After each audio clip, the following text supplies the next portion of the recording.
Welcome to Eerie Escape, where we embrace the eerie and escape the everyday. I'm Makala. And I'm Michelle. And many of you may be wondering, why are we doing this podcast? I know that we've promoted it a little bit on our social medias, and some of you have interacted in the most wonderful way. Well, we came to a conclusion that we both like things that are of the paranormal and urban legends and all things spooky. And we, instead of sharing it with each other like we do all the time, we figured that we would just share it with you all as well. So be prepared. Things are gonna get a little crazy around here. We're going to be diving into a lot of urban legends, paranormals, hauntings, everything like that. We are best friends. We've been best friends for a long time. Many years. We're very similar. We're pretty much the same exact person. A lot of people think that we're sisters because we're both crazy. And That's an understatement. We like all things spooky. Spooky. So we figured, why not share it with the rest of the world and also get inputs from people all over the place. We love to hear what everybody says, so we just figured that we would bring you all along and buckle up. Because it's going to get scary. So today we're going to be talking about the Bunnyman Bridge. So the Bunnyman Bridge is located in Clifton, Virginia. Yes, so the bridge is actually not far from where we're located, which is absolutely terrifying. But there have been many different versions of the same story manipulated through the years. It all centers around this bridge and the Bunnyman. So let's go back a few years. The story is said to have taken place in the 1900s, where the Bunnyman is claimed to have been created. Back in the 1900s, there was supposedly a night when a group of patients were being transported from an asylum, when suddenly the vehicle crashed and all of the men escaped. So over the point of that night, they were able to recover everybody but one individual, one man. And this man, till this day, has never been recovered or found or anything. So it has been said that the man was hiding out in the woods for weeks. For weeks. And would essentially be surviving off bunnies. Yes. Like little rabbits were being found, killed, and gutted all over the town. Yes, so he did survive off of nothing but bunnies, because that was the only thing that he had access to or could catch. And that's what he lived off for weeks, months, maybe even years. Until he got a new type of sustenance. Well, one year on Halloween night in about the 70s, a few kids were just being kids, you know, running the streets, causing trouble. I know when I was young, I was running them streets. Oh, yes. And they happened to stumble upon this bridge. Well, it's said that they saw a light from a lantern. Like somebody was just casually strolling by the bridge. And, you know, kids being kids, they were curious, and they thought it'd be a good idea to investigate the source of the light. Let's be real, every horror movie. However, because of that, there would be only one survivor of this tragic incident. The rest of the kids were hung by their necks and gutted, like the bunnies the Bunnyman would butcher for his meals.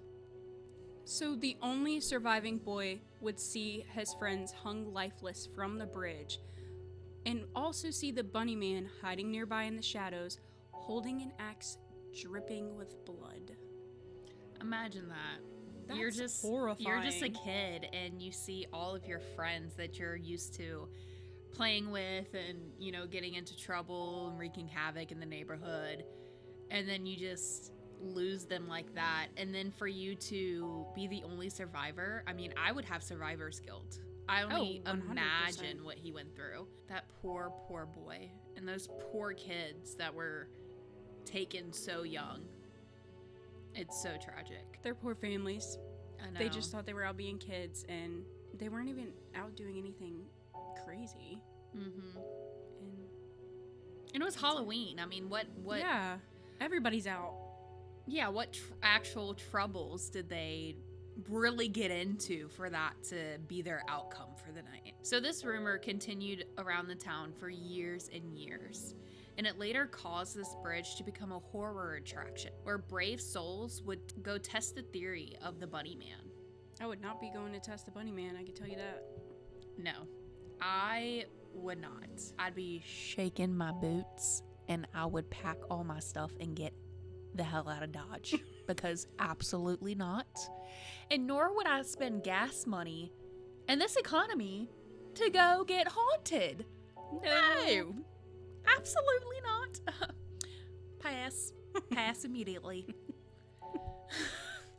Now, there is a 100% factual story that has been in the news, and you can still find it on the internet to this day. So in 1949, there was an evening where a woman and her 8-month-old baby girl were driving home. They had to go through this bridge to get back to their house. And it said that the mom was later found in the woods, slaughtered, and was buried in a shallow grave. And as for the baby, there were many reports that said that she had died from asphyxiation from being buried alive. Gosh, that is so awful. Like, what kind of person do you have to be to take your anger out on children? Like, it's terrible what happened to the mom, yes, but children, especially an 8-month-old baby, that's disgusting to me.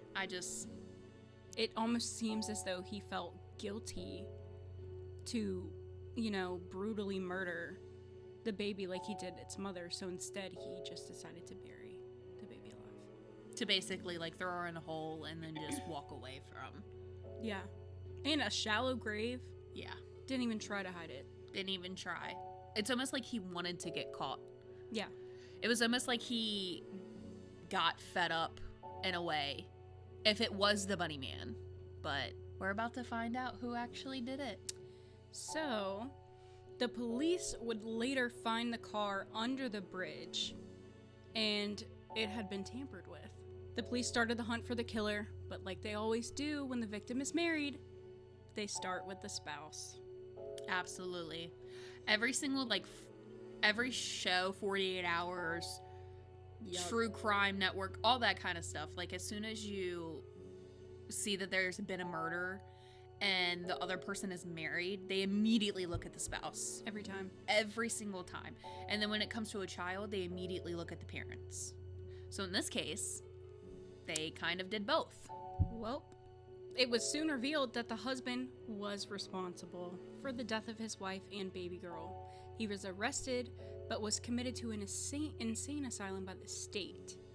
However, there was nothing linked to the Bunnyman, except the fact that the wife was murdered with an axe. Yeah, that's crazy. And it was Bunnyman's Bridge. Yeah, that's scary. So it's almost like, okay, did the husband actually kill them? Or was he just blamed for it? Was he blamed for it? Because back in that day, they didn't have a lot of crime scene processing stuff. Heck, etiquette? No. All crime scenes were tampered with. Exactly. So I feel like back then they didn't have a lot of the same technology that we do nowadays when it comes to testing crime scenes and sending off DNA and all that kind of stuff. I know that they had something in that realm as far as testing for DNA, but it would take weeks or months or even years to get that information back. Mm-hmm. And sometimes it wouldn't even be 100%. No, sometimes it would come back inconclusive. Yeah. And they would just be like, well, you did it. You were connected to them, so you did it. Yeah. And even if they did find the husband's DNA on the child and the wife, I mean, his DNA would have been on them. It's his family. He would have been interacting with them every day. So it just really makes you think, was it really the husband or was it something more malevolent? So years later, there was a couple that were parked near the bridge, getting freaky in the sheets or the seats, being young and all. Suddenly they hear commotion outside. Imagine you're just, getting hot and heavy, getting your thing on. And then you hear some weirdo outside of your car. So they both look up at the same time. And next thing you know, they notice a man at the front of their car. The man was dressed in a white bunny suit. And to make all things worse, he he was wielding an axe.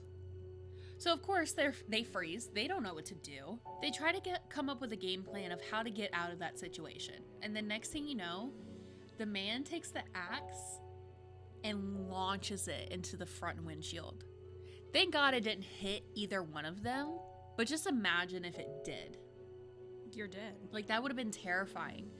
And the windshield exploded into a million pieces. And the creepiest part of this whole thing is that the man stepped forward a couple times, looked at them, waved, turned around, and skipped off into the night. Oh gosh. Like his night had been made. Like he did exactly what he was supposed to do. So proud of himself. He was like, yeah, I did that. Yeah. It's like, hey, I didn't kill you, but I scared you. But I could have. And that makes my ego super big. That's bad. Just something so innocent. And a bunny suit. Do you know how many kids are excited to see a man in a bunny suit? And then imagine that couple if they were to go to, like, I don't know what they had back then, but a Spirit Halloween or Amazon like we have now. They must have had like some kind of Halloween costume shop. Mm-hmm. And imagine just walking in and then seeing that on the wall. Trigger. I feel so bad for them. And I hope, we don't really know what happened after that, but it seems like they both made it out alive and that they're both okay. Yes. I mean, of course, this was back, not too long ago, but still over 20 years ago. So hopefully they ended up living a full and fear-free life, because something like that would stick with me forever. Oh yeah. Not only did that happen, but about a year later, the same man would be seen in the exact same suit, hacking away with the same axe at a new construction site in the area that happened to be near the bridge. Authorities later arrived on scene to search and check everything out, and they came up with absolutely nothing. Imagine moving into a brand new neighborhood, a brand new house, and you look out your window to see that. Yep, like you go to get ready for bed and you're just pouring your tea and you go to close all your blinds and you hear on the side of your foundation, like your newly constructed foundation. And then you go to look out and it's this guy in this white bunny suit hacking away. It's kind of like the whole clown thing that happened. Oh gosh. Yeah, it's kind of like him going around and terrorizing and doing whatever he wants and thinking that there's no consequences. Unfortunately, in his case, there are no consequences. He just wreaks havoc and has the time of his life. And it's crazy because at this point, he's so careful about what he does. He's never been caught. He could easily come into your house, kill you, and he has an axe. So once he hits you, you're dead. Yep, and a lot of people's fight or flight kicks in, and a lot of people flight. I hate to say it, but it's true. A lot of people that have to deal with that situation where unwanted people enter your home, a lot of people just flight. They try to get out as much as they can. Yep. And not a lot of people fight or know how to fight in those situations because your brain kind of takes over and your body just clenches up. You just don't know what to do. So I can only imagine how that person felt and how terrifying they were. I wouldn't be able to sleep for weeks. Heck no. You would have to give me a horse tranquilizer to knock my ass out. Like, literally. At that point, just take me to the asylum, because at least I know I'll be somewhat safe there. Yep. But what's crazy is there's a different story.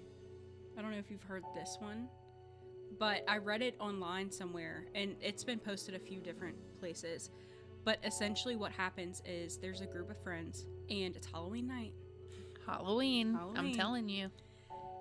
And one of the boys says, hey, we're going to go down to Bunnyman's Bridge and try to find the Bunnyman.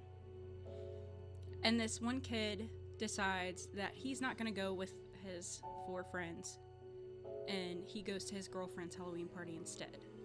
Well, the next morning, his friend's mom calls him and says, hey, have you seen him anywhere?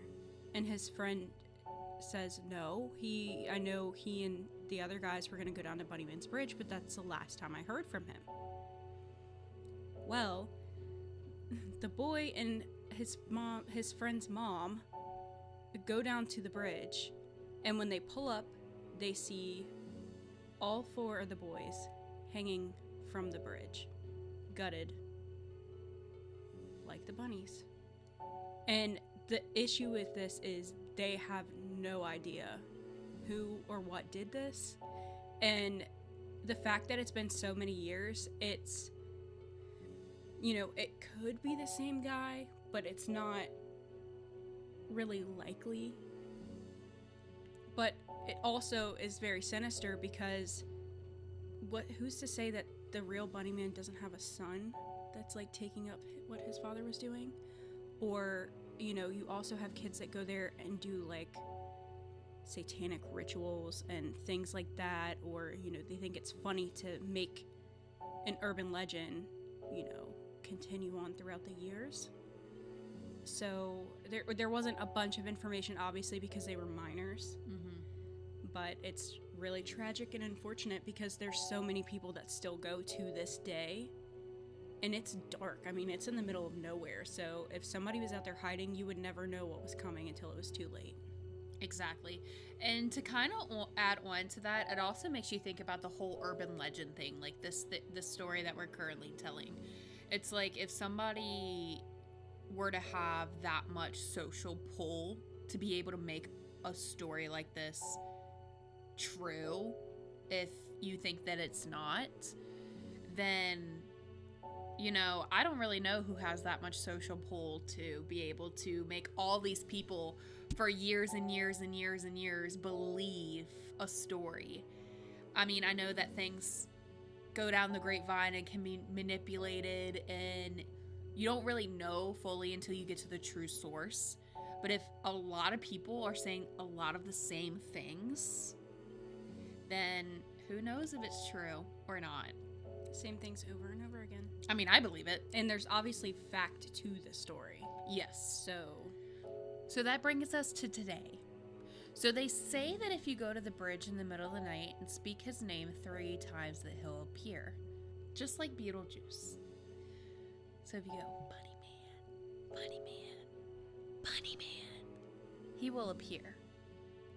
So there is some controversy with this, because no one has ever been alive to tell the tale of what happens next after they say the Bunnyman 3 times. So it's kind of horrifying to think that if you were to go to that bridge in the middle of the night and then you pass under this bridge, or you go looking for the bridge, and your car just randomly turns off, what happens next?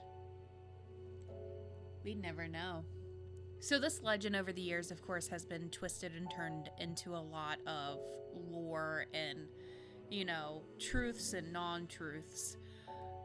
Partly because it taps into the deep-seated fears about the unknown and the eerie atmosphere of the bridge, and where the Bunnyman is said to appear. Whether or not there is any truth to these stories, like I previously said, the Bunnyman remains a haunting figure and a collective imagination of those who know the legend, or even those who are learning about the legend or go looking for the legend.